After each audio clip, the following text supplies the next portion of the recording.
정말 충격적인 소식입니다. 한미 동맹으로 견고했던 미국과의 관계가 급격히 흔들리고 있다고 하는데요. 이에 주한미군과 한국 관계자들은 긴급회의를 소집하고 CNN, 뉴욕타임즈 등 미국 주요 언론들은 대서특필하며 이 충격적인 내용을 뉴스로 내보내고 있습니다. 이에 정부 관계자들은 긴급 대책 마련에 들어갔는데요. 이 큰 혼돈의 중심에는 최근 당선된 미국 대통령 트럼프의 정책이 있습니다. 더 충격적인 일은 주한미군이 트럼프의 정책에 크게 반발하며 한국을 절대 떠날 수 없다며 강하게 목소리를 내고 있다는 점입니다.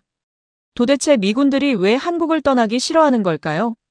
한미동맹을 발칵 뒤집은 그 이유를 지금 공개합니다.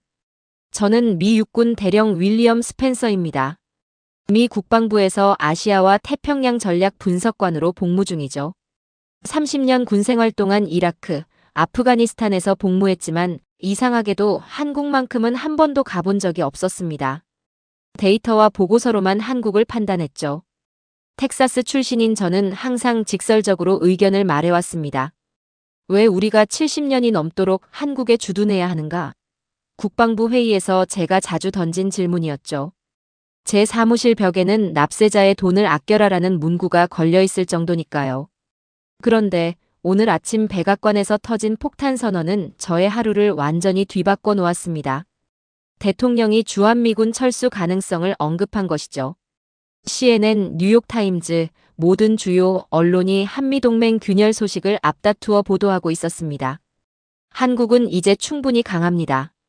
왜 우리가 계속 그곳에 있어야 합니까? 국방부 내부 회의에서 저는 단호하게 의견을 밝혔어요. 한국은 세계 10위권 경제대국입니다. 그들은 이제 스스로를 지킬 능력이 충분해요. 제 말에 회의실은 술렁거렸습니다. 하지만 전 계속했죠. 매년 수십억 달러를 한국에 쏟아붓는 것은 미국 납세자들에게 불공정합니다. 우리는 자국 문제에 집중해야 해요. 회의가 끝난 후 로렌스 장군이 저를 불렀습니다. 스펜서, 자네를 한국으로 보내려고 해. 현지 상황을 직접 평가해보게. 저는 놀랐습니다. 왜 하필 저입니까? 그는 미소 지으며 대답했어요. 당신이 가장 강력한 철수 찬성론자니까. 당신이 직접 보고 판단한 내용이라면 누구도 의심하지 않을 테니까. 아이러니했습니다. 주한미군 철수를 가장 강력히 주장했던 제가 철수의 타당성을 평가하기 위해 한국으로 가게 된 것이죠. 하지만 임무는 임무였습니다. 이틀 뒤 저는 한국행 비행기에 몸을 실었습니다. 12시간의 비행 끝에 인천공항에 도착했을 때 저는 첫 번째 충격을 받았습니다. 북한과 전쟁 위기에 있는 나라라는 선입견과 달리 공항은 놀랍도록 현대적이고 깨끗했어요. 입국장을 빠져나오는데 걸린 시간은 고작 15분. 미국이었다면 1시간은 좋게 걸렸을 겁니다. 공항이 이렇다고 나라 전체가 발전했다는 증거는 아니야. 저는 속으로 중얼거렸죠. 하지만 서울로 향하는 고속도로를 달리며 창밖을 보니 깨끗한 거리와 완벽하게 정리된 교통 시스템이 눈에 들어왔습니다. 손상된 인프라, 위험 지역의 징후는 어디에도 보이지 않았어요. 호텔에 체크인한 후 첫 번째로 점검한 것은 인터넷이었습니다. 다운로드 속도를 확인하고 믿을 수 없었어요. 이게 진짜인가? 속도 측정 앱을 다시 실행했습니다. 결과는 동일했죠. 미국에서 경험한 것보다 10배는 빠른 속도였습니다. 첫날 저녁 배가 고파 호텔 직원에게 물었어요. 이 시간에 뭐 먹을 만한 곳 있을까요? 시계를 보니 밤 11시가 넘어가고 있었습니다. 직원은 웃으며 말했죠. 무엇이든 드실 수 있습니다. 치킨, 피자, 한식, 중식. 모두 24시간 배달 가능해요. 자정이 다 되어가는데 배달이 된다고요? 물론이죠. 새벽 3시에도 가능합니다. 저는 반신반의하며 치킨을 주문했고 놀랍게도 20분 만에 방까지 배달되었습니다. 텍사스에서는 상상도 할 수 없는 일이었어요. 잠들기 전 창문을 열고 서울의 야경을 바라보았습니다. 끝없이 펼쳐진 불빛 사이로 한강이 흐르고 있었어요. 이곳이 정말 위험한 전쟁 위기의 나라인지 저는 의문이 들기 시작했습니다. 다음 날 아침 저는 일찍 일어나 한국군 사령부로 가기 위해 지하철을 타기로 했습니다. 호텔 직원이 가장 빠른 방법이라고 했거든요. 처음에는 의심스러웠습니다. 뉴욕의 지하철은 더럽고 지연이 잦았으니까요. 하지만 서울 지하철은 완전히 달랐어요. 깨끗하고 조용하며 정확히 시간을 지켰습니다. 게다가 모든 역에 와이파이가 설치되어 있었죠. 이게 평범한 아시아 국가의 모습인가? 저는 생각했습니다. 제가 알던 아시아와는 너무 달랐어요. 한국군 사령부에 도착하자 저를 맞이한 건 김준호 대령이었습니다. 미국에서 유학한 경력이 있는 그는 영어가 완벽했죠. 스펜서 대령님, 한국에 오신 것을 환영합니다. 오늘은 우리 부대 시설을 둘러보고 내일부터 연합훈련을 시작하겠습니다. 김준호 대령은 최첨단 장비를 갖춘 시설들을 소개했습니다. 군사 시뮬레이션 센터, 사이버전 대응 시스템, 드론 통제실. 모두 미국보다 뒤처지지 않는 어쩌면 더 앞선 기술이었어요. 이 시스템은 완전히 한국 기술로 개발된 것입니다. 김준호 대령이 자랑스럽게 말했습니다. 미국 기술을 기반으로 했겠죠? 저는 의심스럽게 물었어요. 김준호 대령은 웃으며 고개를 저었습니다. 초기에는 그랬습니다만 지금은 100% 자체 개발입니다.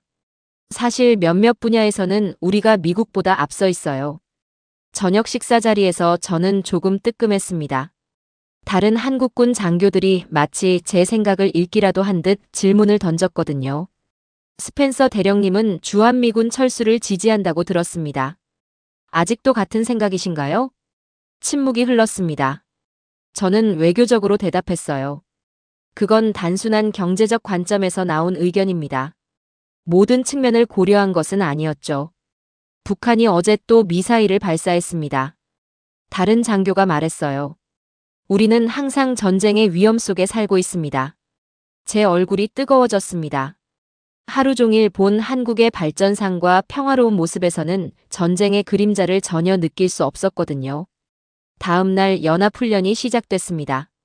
저는 미군 측 지휘관으로 참여했고 김준호 대령은 한국군 지휘관이었죠.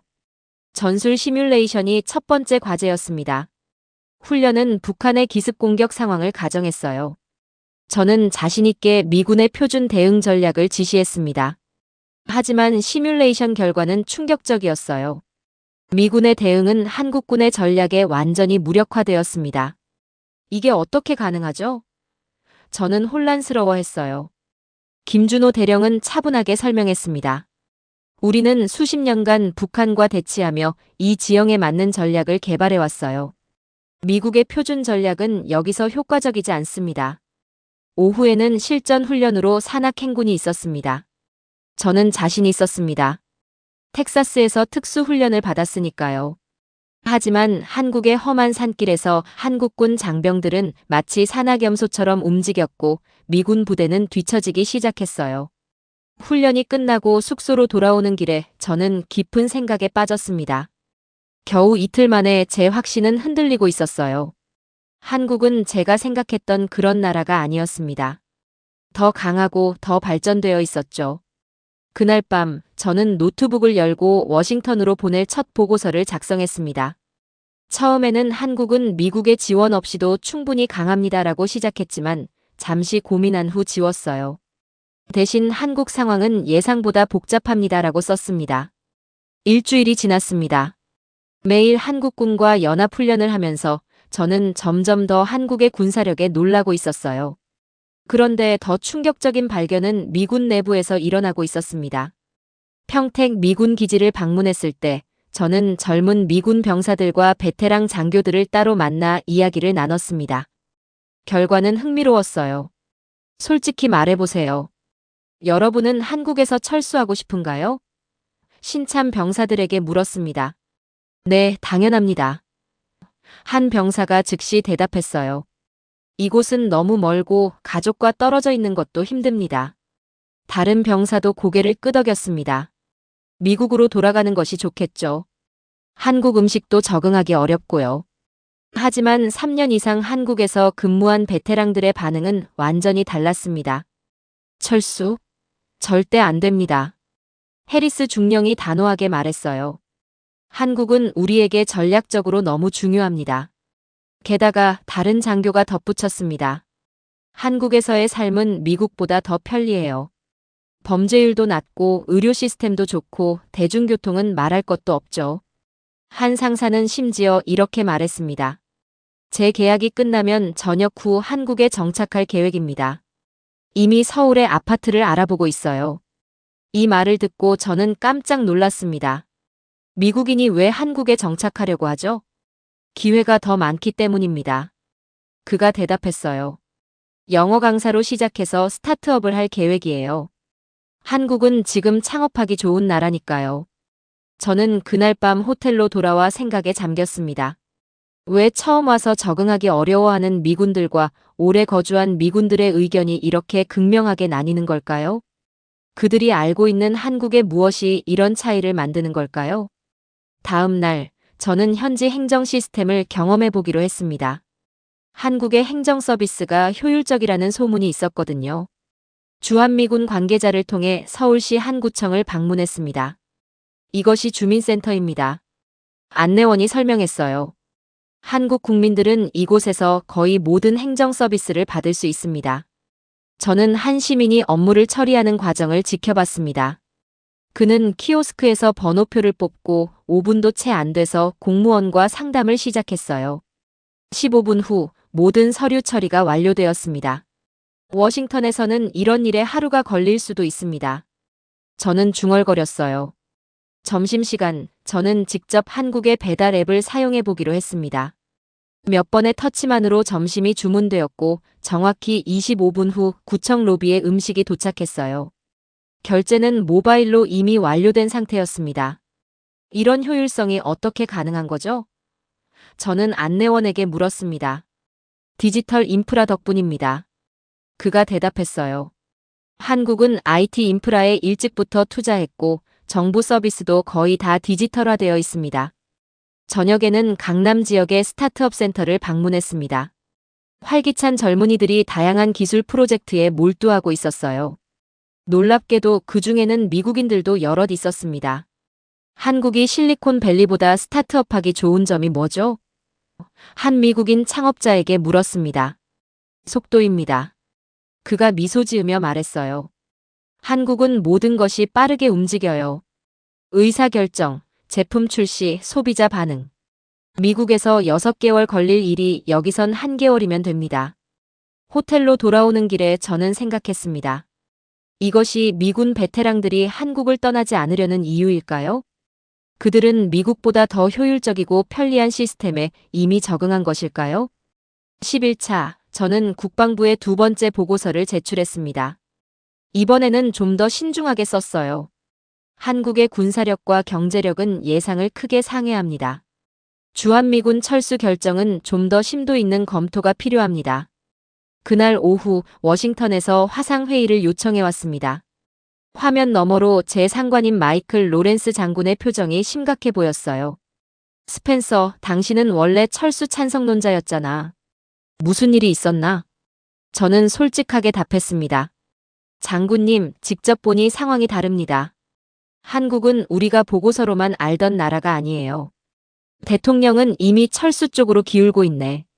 당신의 보고서가 혼란을 주고 있어. 로렌스 장군이 눈살을 찌푸렸습니다. 저는 잠시 침묵했어요. 제 경력에 위험할 수 있었지만 사실을 말해야 했습니다. 장군님, 철수하면 미국이 더 큰 손해를 볼 겁니다. 한국은 우리의 보호가 필요한 나라가 아니라 우리에게 전략적 이익을 주는 파트너예요. 통화가 끝난 후 불안한 마음을 안고 저는 용산 전쟁기념관을 방문했습니다. 한국 전쟁 전시관에서 미군과 한국군이 함께 싸운 역사를 보며 생각에 잠겼어요. 수만 명의 미군이 이 나라를 위해 목숨을 바쳤는데 우리는 이제 그냥 떠나버릴 건가요? 그날 저녁, 저는 주한미군 사령관 제임스 카터 장군과 비공식 저녁 식사를 했습니다. 그가 물었어요. 스펜서, 솔직히 말해보게. 워싱턴에서 어떤 바람이 불고 있나? 철수 쪽으로 기울고 있습니다, 장군님. 카터 장군은 깊은 한숨을 내쉬었습니다. 알고 있네. 하지만 그건 큰 실수가 될 거야. 왜 그렇게 생각하십니까? 자네가 여기서 본 것처럼 한국은 더 이상 우리의 도움이 필요한 약한 나라가 아니야. 오히려 우리가 한국의 도움이 필요한 상황이 됐어. 카터 장군이 낮은 목소리로 말했어요. 저는 놀라서 물었습니다. 미국이 한국에 도움이 필요하다고요? 그렇네. 중국과의 경쟁에서 한국은 핵심 파트너야. 반도체, 배터리 기술, 오지. 미국이 중국과 경쟁하려면 한국이 필요해. 그리고 이건 군사적 문제만이 아니라 경제적, 기술적 문제이기도 하지. 카터 장군은 와인을 한 모금 마시고 계속했습니다. 게다가 한국의 주둔함으로써 우리는 아시아 전체에 영향력을 유지할 수 있어. 이걸 포기하는 건 러시아와 중국에 큰 선물을 주는 거나 다름없지. 저녁 식사 후 호텔로 돌아오는 길에 저는 서울의 번화가를 걸었습니다. 어디를 가든 미국 브랜드가 보였어요. 스타벅스, 맥도널드, 애플, 나이키. 한국은 분명 미국 문화와 경제의 영향력 아래 있었습니다. 하지만 동시에 삼성, 현대, LG 같은 한국 브랜드들도 세계를 무대로 활약하고 있었죠.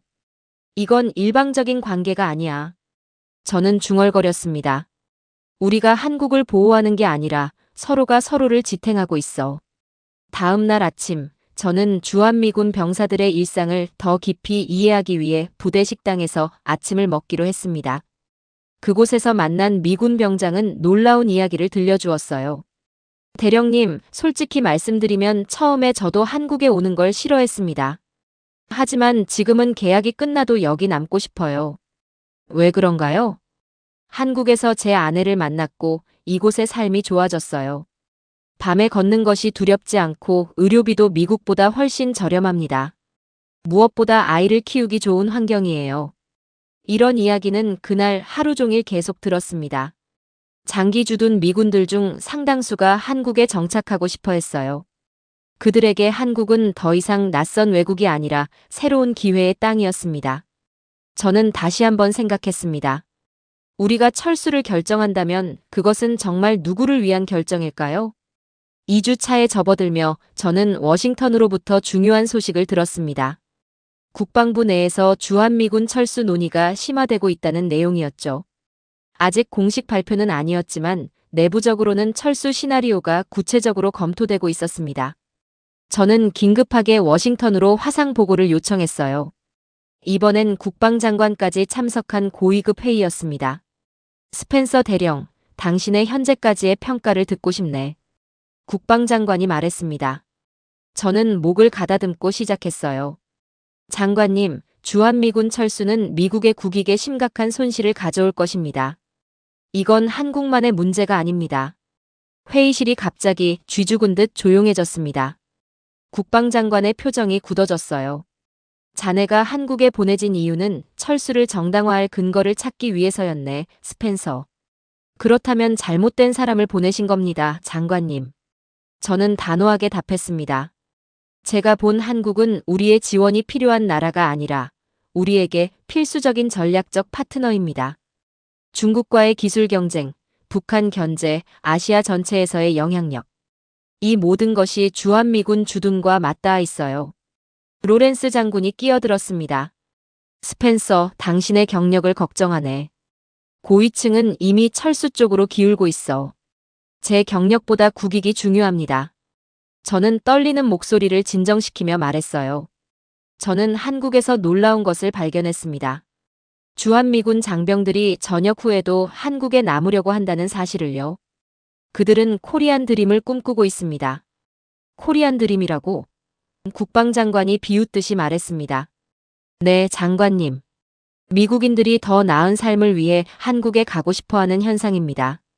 치안, 의료, 교육, 대중교통. 모든 면에서 한국은 미국보다 나은 점들이 있어요. 주한미군 철수는 우리가 그 모든 혜택을 포기하는 것을 의미합니다. 회의는 냉랭한 분위기로 끝났지만 저는 후회하지 않았습니다. 제가 본 사실을 그대로 전달한 것뿐이니까요. 다음 날, 저는 주한미군 내부에서 일어나는 움직임을 목격했습니다. 철수 논의가 알려지자 누군가 온라인으로 철수 반대 서명운동을 시작했고 수천 명의 미군 장병들이 참여하고 있었어요. 우리는 한국을 떠나고 싶지 않습니다. 서명운동의 주최자인 마이클 데이비스 상사가 말했습니다. 많은 미군 장병들이 한국에서 새 삶을 계획하고 있어요. 우리 중 일부는 한국인과 결혼했고 자녀들은 이미 이곳 학교에 다니고 있습니다. 저는 그에게 물었어요.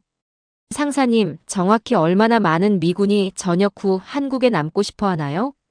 정확한 수치는 모르겠지만 3년 이상 근무한 장병들 중 약 30%는 한국에 정착할 계획을 가지고 있다고 봅니다. 특히 기술 분야나 영어 교육 쪽으로요. 한국에서의 마지막 날, 저는 김준호 대령과 다시 만났습니다. 그는 이미 철수 논의 소식을 들은 상태였어요. 스펜서 대령님, 미국이 정말 철수를 고려하고 있나요? 아직 최종 결정은 아닙니다. 저는 말했어요. 의회에서 논의가 있을 겁니다. 그리고 많은 미군들이 반대하고 있어요. 김준호 대령은 쓴웃음을 지었습니다. 흥미롭군요. 예전에는 미군들이 한국에서 빨리 떠나고 싶어 했는데 이제는 남고 싶어 한다니. 세상이 변했습니다, 대령님. 한국도 변했고 미국도 변했어요. 미국으로 돌아온 저는 워싱턴 국방부에서 한국 방문 결과를 공식 브리핑했습니다. 회의실은 고위 장성들과 국방부 관료들로 가득 찼어요. 스펜서 대령, 한국에 대한 최종 평가를 들려주게. 국방차관이 회의를 시작했습니다. 프로젝터 화면에 제가 준비한 자료가 나타났습니다. 첫 번째 슬라이드에는 한국 보호 대상이 아닌 전략적 파트너라고 적혀 있었어요. 제가 처음 한국에 갔을 때는 주한미군 철수를 지지했습니다. 저는 솔직하게 시작했어요. 경제적 관점에서 볼 때 한국은 충분히 부유하고 강해 보였으니까요. 하지만 직접 경험해보니 철수는 중대한 전략적 실수가 될 것입니다. 저는 한국의 군사력, 기술 발전, 사회 인프라, 그리고 주한미군 내부에서 일어나는 변화에 대해 설명했습니다. 특히 코리안 드림 현상에 대해 강조했어요. 놀랍게도 한국에 오래 근무한 미군들은 전역 후에도 한국에 남으려 합니다. 그들은 한국에서 더 나은 삶의 질을 경험했기 때문이죠. 범죄율, 의료 시스템, 교육, 대중교통. 미국보다 나은 점들이 많다고 합니다. 회의실에서 웅성거림이 들렸습니다. 몇몇 장성들은 불편한 표정이었어요. 스펜서, 그건 미국에 대한 비판처럼 들리는군. 한 장군이 말했습니다. 사실을 말하는 것입니다, 장군님. 저는 단호하게 답했어요. 우리는 한국을 과소평가했습니다.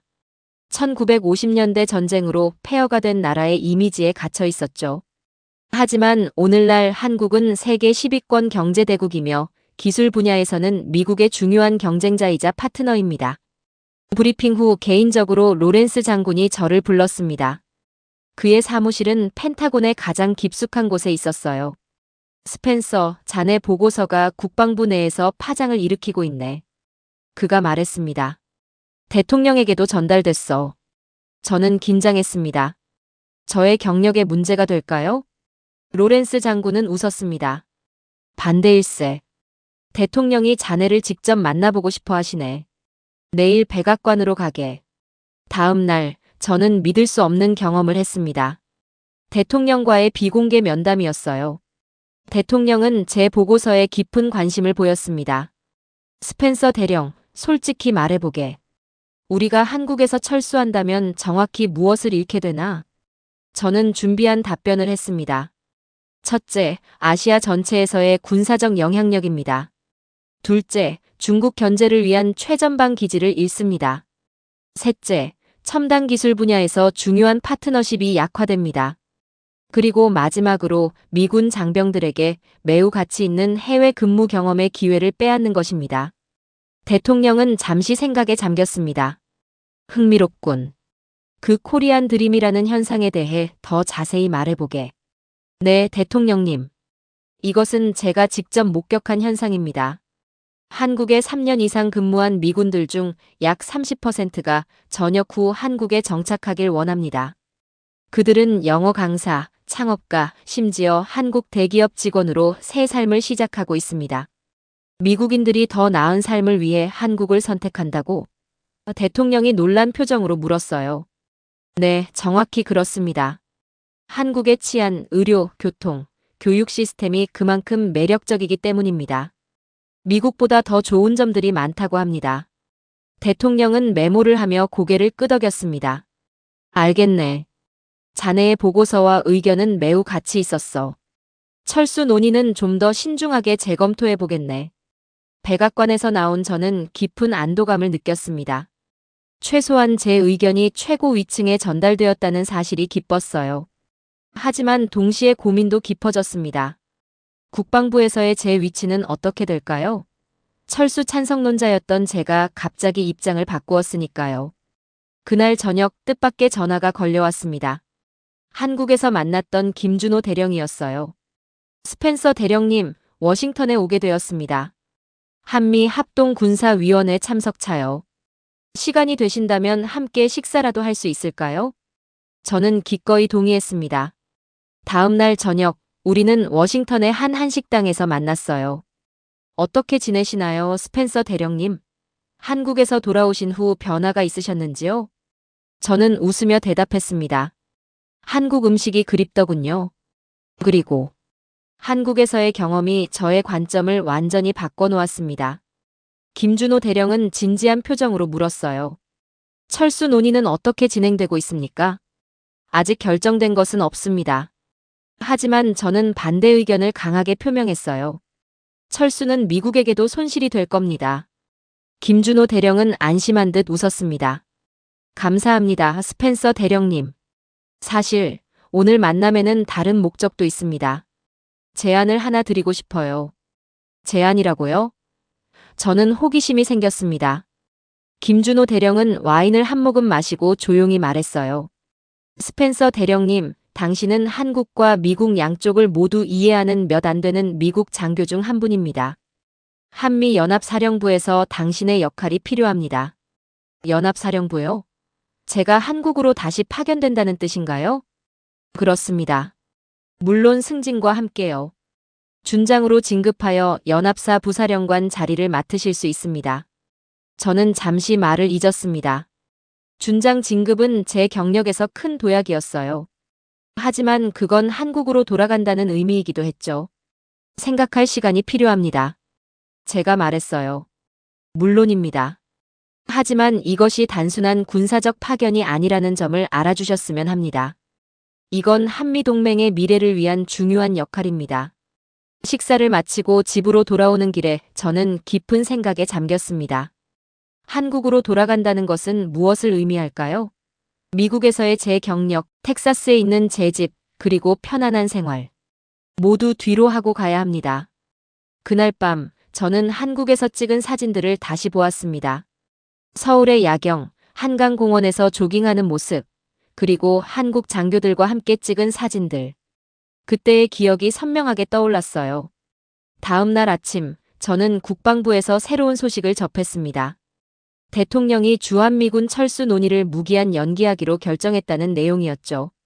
제 보고서가 영향을 미쳤다는 생각에 무거운 책임감이 느껴졌습니다. 로렌스 장군이 제 사무실로 찾아왔습니다. 축하하네, 스펜서. 자네 덕분에 철수 계획이 중단됐어. 전 단지 제가 본 것을 보고했을 뿐입니다. 그게 중요한 거야. 자네가 용기를 내서 본 것을 말했기 때문이지. 로렌스 장군이 미소 지었어요. 그런데 한국에서 제안이 왔다고 들었네. 네, 연합사부사령관 자리를요. 하지만 아직 결정하지 않았습니다.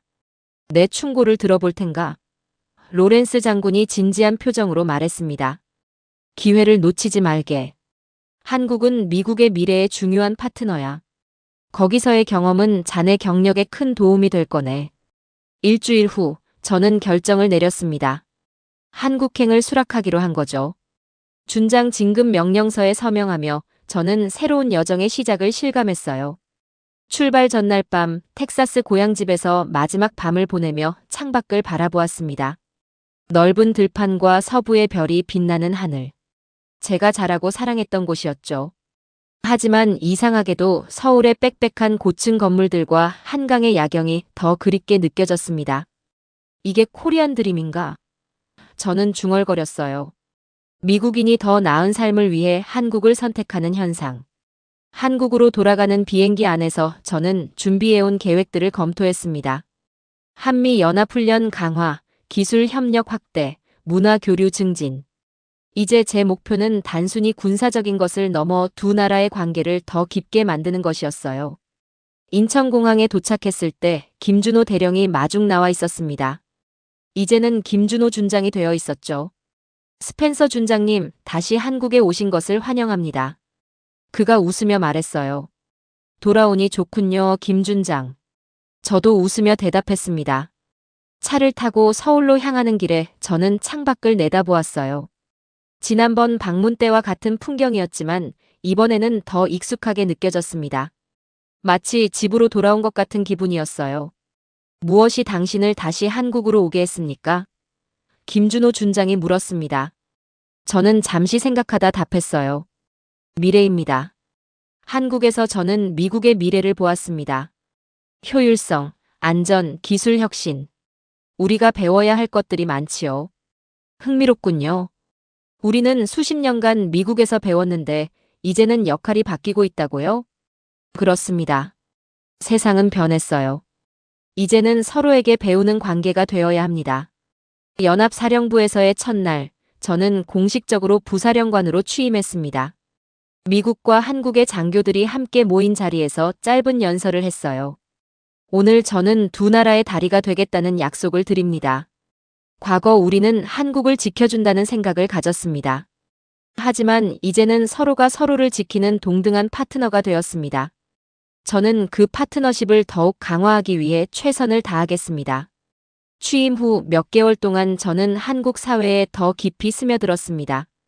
한국어 수업을 듣기 시작했고 주말에는 한국의 지방 도시들을 여행했어요. 부산의 해변, 경주의 역사 유적지, 제주도의 아름다운 자연. 저는 한국의 다양한 모습에 매료되었습니다. 한국에서의 새로운 삶은 저에게 많은 변화를 가져왔어요. 텍사스에서의 넓은 집 대신 서울 한복판의 아파트에 살게 되었고 자동차 대신 지하철을 이용했습니다. 처음에는 적응이 어려웠지만 점점 그 편리함에 익숙해졌어요. 어느 날 저는 김준호 준장에게 특별한 제안을 했습니다. 주한미군 장병들을 위한 한국 문화 적응 프로그램을 만들면 어떨까요? 많은 미군들이 한국 생활에 적응하지 못해 고국으로 돌아가길 원하잖아요. 김준호 준장은 즉시 동의했습니다. 좋은 생각입니다. 언어 교육부터 문화 체험까지 포괄적인 프로그램을 만들 수 있겠군요. 그렇게 브릿지 프로그램이 시작되었습니다. 주한미군 장병들에게 한국어 교육, 문화 체험, 심지어 취업 지원까지 제공하는 프로그램이었어요. 처음에는 소수만 참여했지만 곧 인기가 폭발적으로 늘어났습니다. 프로그램의 성공은 워싱턴까지 알려졌어요. 국방부에서 공식 지원을 결정했고 다른 해외 주둔 미군 기지에서도 비슷한 프로그램을 도입하기 시작했습니다. 한국 생활 1년 차, 저는 제 인생에서 중요한 결정을 내려야 했습니다. 군 복무 30년을 마치고 은퇴할 시기가 다가온 것이죠. 보통 미국 장교들은 은퇴 후 워싱턴의 컨설팅 회사나 군수산업체에 취직합니다. 저에게도 여러 제안이 들어왔어요. 하지만 제 마음은 이미 다른 곳을 향하고 있었습니다. 한국에 남아 새로운 삶을 시작하고 싶었어요. 많은 고민 끝에 저는 은퇴 후 한국에 정착하기로 결정했습니다. 은퇴식 날 서울에서 열린 작은 행사에 미국과 한국의 동료들이 모였습니다. 저는 마지막 군복을 입고 연설했어요. 30년간의 군 생활을 마치며 저는 새로운 인생을 시작합니다. 놀랍게도 그 새로운 인생은 한국에서 이어질 것입니다. 제가 처음 이곳에 왔을 때는 짧은 출장이라고 생각했습니다. 하지만 이제는 제 두 번째 고향이 되었어요. 은퇴 후 저는 서울 외곽에 작은 집을 구입했습니다. 텍사스보다 훨씬 작았지만 한강이 내려다 보이는 전망이 있었어요. 그리고 곧 한국의 대형 방위산업체에서 국제협력 자문위원 자리를 제안받았습니다. 우리는 스펜서 씨의 경험이 필요합니다. 회사 대표가 말했어요. 미국과 한국의 방위산업 협력을 강화하는 데 도움을 주실 수 있을 것 같습니다. 저는 기꺼이 수락했습니다. 이것은 군 생활에서 쌓은 경험을 활용하면서도 양국 관계에 계속 기여할 수 있는 기회였으니까요. 어느 주말 저녁, 저는 한강공원에서 조깅을 하다 잠시 멈추어 서울의 야경을 바라보았습니다. 강 건너편으로 빛나는 고층 건물들과 반짝이는 한강의 물결. 이 풍경이 이제는 너무나 친숙해졌어요. 옆 벤치에 앉아있던 노인이 저에게 말을 걸었습니다. 외국인이신가 보네요. 네, 미국에서 왔습니다. 저는 서툰 한국어로 대답했어요. 관광객인가요? 저는 미소 지으며 고개를 저었습니다. 아니요, 이제 이곳이 제 집입니다. 노인은 호기심 어린 눈으로 물었어요. 미국 사람이 왜 한국에 살게 되었나요? 저는 잠시 생각하다 답했습니다. 미국에 없는 것을 여기서 찾았기 때문입니다. 안전, 편리함, 그리고 저는 서울의 야경을 가리키며 말했어요. 이런 아름다움이요. 노인은 웃으며 고개를 끄덕였습니다. 재미있군요. 제 아들은 미국에 가서 아메리칸 드림을 찾고 있는데 당신은 한국에 와서 코리안 드림을 찾고 있다니. 그 말에 저도 웃음이 나왔습니다. 세상이 정말 많이 변했네요. 집으로 돌아오는 길에 저는 지난 몇 년을 돌아보았습니다. 주한미군 철수를 강력히 지지했던 사람이 이제는 한국에 영구히 정착한 미국인이 되었으니까요. 인생은 참 예측할 수 없는 것이라는 생각이 들었습니다. 그날 밤 저는 텍사스에 있는 옛 동료에게 이메일을 보냈습니다. 여기 한국에서 나는 새로운 삶을 찾았네. 어쩌면 이것이 진정한 아메리칸 드림일지도 모르겠어. 국경을 넘어 더 나은 곳을 찾아 떠나는 용기. 그것이 우리 미국인의 정신 아니었나? 이제 그 더 나은 곳이 한국이 된 것뿐이야. 평택 언덕에서 바라본 한국의 야경을 바라보며 저는 확신했습니다. 이곳이 내 새로운 고향이다. 오늘 사연은 여기까지입니다. 구독과 좋아요는 영상 제작에 큰 힘이 됩니다. 긴 영상 시청해주셔서 감사합니다.